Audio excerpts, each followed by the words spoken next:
দেশ ছাড়ার আগে আসলে কি হয়েছিল সাবেক প্রধানমন্ত্রীর সাথে সে বিষয়ে নানা আলাপ পাওয়া যাচ্ছে। তবে আমেরিকা প্রবাসী তার ছেলে সজীব জয় এ নিয়ে বিভিন্ন সময় নিজের সামাজিক যোগাযোগ মাধ্যমে তুলে ধরেছেন নানা প্রসঙ্গ। শেখ হাসিনা না থাকলে বাংলাদেশ এতদূর আসতে পারত? অসম্ভব। কেউ কল্পনা করতে পারে না যে বাংলাদেশ এরকম উন্নতি করবে, এরকম উন্নয়ন হবে। ঠিক আছে, শেখ হাসিনার পর আপনাদের কি হবে সেটা আমারও চিন্তার বিষয় না, আমার পরিবারের আর চিন্তার বিষয় না, আপনারা বুঝবেন। আন্তর্জাতিক গণমাধ্যমকে 5 আগস্ট দেওয়া সাক্ষাৎকারে জয় বলেছিলেন তার মা আর রাজনীতিতে ফিরবেন না।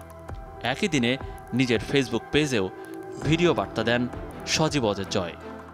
My mother was considering resigning since yesterday, and today she did so. And for her safety, we urged her to leave the country. She's in her late 70s. I think she is so disappointed that after all her hard work, after as much development as she has undertaken for Bangladesh, which everyone considers a miracle, I think she's done. My family and I are done. এরপর বিদেশি নানা গণমাধ্যম এবং নিজের ফেসবুকে নানা বিষয়ে নেতাকর্মীদের উদ্দেশ্যে মতামত জানান তিনি। আমরা বলেছিলাম যে আমার পরিবার আর রাজনীতি করবে না, তবে আমাদের নেতাকর্মীর উপর যেভাবে হামলা হচ্ছে এই পরিস্থিতিতে আমরা হাল ছেড়ে দিতে পারি না।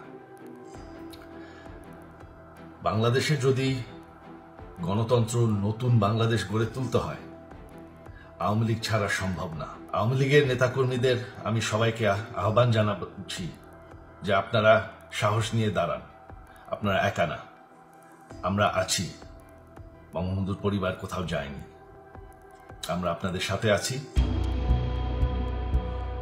তবে গত 25 আগস্ট তার ফেসবুকে ঢুকে আগের ভিডিওগুলো পাওয়া যায়নি।